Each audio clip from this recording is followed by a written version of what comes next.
Hi, good morning guys. Isinama na naman kami ng aking bunsong kapatid dahil nagyaya siya ng madalian. Mailabas lang namin naman si nanay para hindi maboring.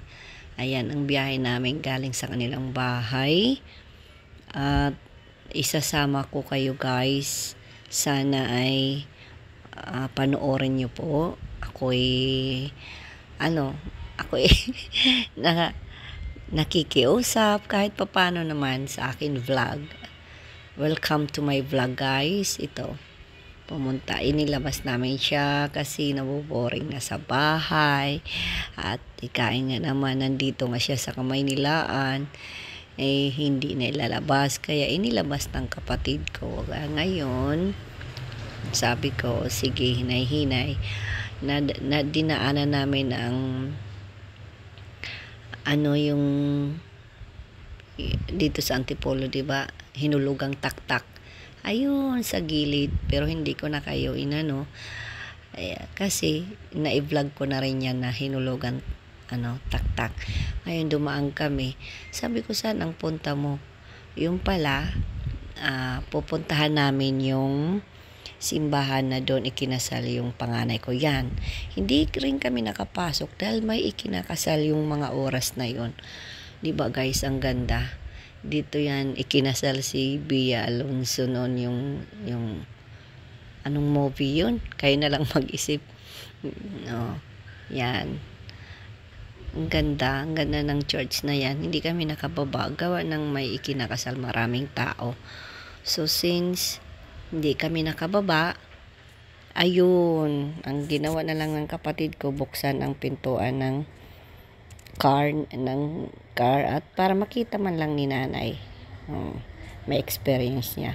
So diretso kami kagad sa shopping mall sa mga sapatosan, mga sapatos, kasi gusto namin bilhan siya ng sapatos. Ngayon, hindi namin alam kung ano ang magkakasya sa kanya kasi malaki ang kanyang paa. Malapad. Yun, tingin kami ng tingin.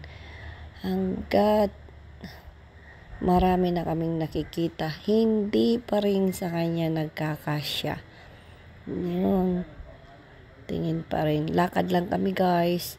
Kayo na rin ang yun. Sinubukan namin. Ayaw rin. Hindi rin nagkakasya.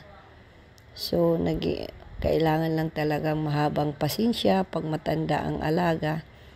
Dahil kaunting very sensitive na. Ayun, punta rin kami dito. Iba rin dito sa Pilipinas. Marami kang mapapagpilian. Ayun, tingnan mo guys, ang pagkakaiba lang dito pagdating sa ganyan, hindi priority yung mga senior at si nanay na kailangan may talaga daanan ng may wheelchair. Hindi talaga tulad sa abroad na talagang makakapasyal ang mga matatanda kahit sa loob ng mall. Pero dito mahirapan ka dahil masisikip ang daanan kahit sa mall. Kaya yun, so ang ginawa na lang namin, ayan, nakahanap na rin kami sa wakas ng sapatos ni nanay. Yan ang nangyari, kaya naka-smile na siya. So pinabayaran ko sa hipag ko, nakisuyo ako, pero ako naman ikot pa rin ako ng ikot kasi yung gusto ko naman meron din akong mabili, pero sa awa ng Diyos wala akong nabili. Dahil ang mahalaga, sabi ko, ikaw nanay, iniiwan ko lang si nanay sa isang lugar. Ayun, nandoon na nakapila.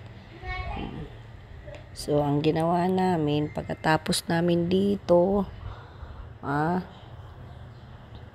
na-try pa rin namin ng isa pang sapatos. Sabi ko, para kahit man lang dalawa, palitan niya. Siya, alam mo naman matatanda na, wag na, isa lang. Di naman ako namamasyal, yun na lang. Ganyan talaga. So, hanggat maaari kung meron, para may palitan, bibilhan uli. Pero sa awa ng Diyos, wala talaga kaming nabili. So, ang ginawa na lang namin, pasyal namin siya. Pinasyal na lang namin siya. Nag-ikot-ikot. Ikot doon, ikot dito. Para pero hindi pala namin alam. Nilalamig pala siya. Kasi, hindi namin nadalang kanyang scarf. So, lumabas kami dahan-dahan sa mall. Yan, lumabas na kami. Hinay-hinay lang. Kasi, masisikip ang daan. So, sabi ko, labas na tayo dahil nakabili na kami ng sapatos ni nanay. See? Yan. Hindi naman siya yan, mahilig may mga ilis. Ayan. Diretso na kami, restaurant na yan. Nag-action siya na, nakangiti dahil sabi ko, nanay, libre mo muna kami gawa sa pension mo. Nilibre kami ni nanay kasi kami withdraw lang namin ng pension niya. Sabi ko, nay, libre mo muna kami. Ayun, pero nalamig pala siya. Hindi nagsabi sa amin. Ang scarf, madali kasi ang paglabas. Pag nakapagplano yung bunso niya na lalabas tayo, manay, labas, hindi ko na i-prepare yung kanyang scarf sa bag. Kaya yun, ang ginawa namin, pagkatapos namin magkainan, sabi ko, sige, lalabas ka rin namin sa labas muna, hindi muna tayo uuwi para hindi masyado ma-traffic. Dito muna kami, tingin ng tingin siya habang nag-order. Sabi ko, para na maliwalas naman yung yung mukha mo. Kasi baka naboboring na gusto nang umuwi ng probinsya. Alam mo naman, ang mga matatanda, gusto na kaagad-agad ng katapos ng Pasko, balik na kaagad. Yung bunso, gusto naman niya ipasyal. So, ang ginawa namin, pagkatapos namin kumain, lumabas kaagad kami, gawa ng nilalamig nga si nanay. Inilabas namin sa mall. Ngayon, pagkatapos niyan, ang ginawa namin, hindi pa rin namin siya binilhan siya ng scarf kasi malamig talaga as in. Inilabas namin siya, lumabas kami mismo sa mall kasi mahangin, pero hindi namin alam mas malamig pa sa labas. Kasi mahangin, malamig ang simoy ng hangin. Kahit tapos ng Pasko dito sa Antipolo yung pala. So sabi ko, nanay, sandali lang. Ayan sabi niya, mas malamig dito sa labas, gawa ng ang hangin. Hindi katulad daw sa loob na aircon lang. Dito hangin talaga. Ayun, kasi inilagay namin siya doon sa may fountain para malibang. Sabi ko, sandali lang, nanay, sundan ko ang hipag ko.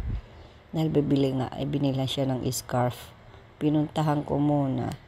Ngayon, ang ginawa ko, sabi ko, ayan, pumunta ako dyan. Binalikan ko si nanay. Iniwan ko lang muna sa kabila. Gawa ng, sabi ko, sandali lang muna, nanay, para mapadali tayo. Hindi, wala naman, secured naman siya doon. Ngayon, ang ginawa ko, ayan, binalikan ko siya. Gawa ng, sabi ko, hindi, malamig talaga. Nilalamig si nanay. Ayun, tingnan mo naman, Namin niya, ay naku, punta na tayo dun sa kabila at ako'y nilalamig. Ayun, ang ginawa ko, ayun, tingnan mo, malamig daw kasi sa panahon. Yan, dyan ka muna, sabi ko, nanay. Ayan, picture, dyan kami pumunta, Robinson Place, Antipolo. Maraming salamat, guys, sa panonood ng aking vlog. Thank you and Happy New Year, guys, and God bless. Thank you, guys, for watching. Yun lang, maraming salamat po, guys. Maraming salamat sa uulitin. Bye, guys. Bye. Bye, guys. Bye.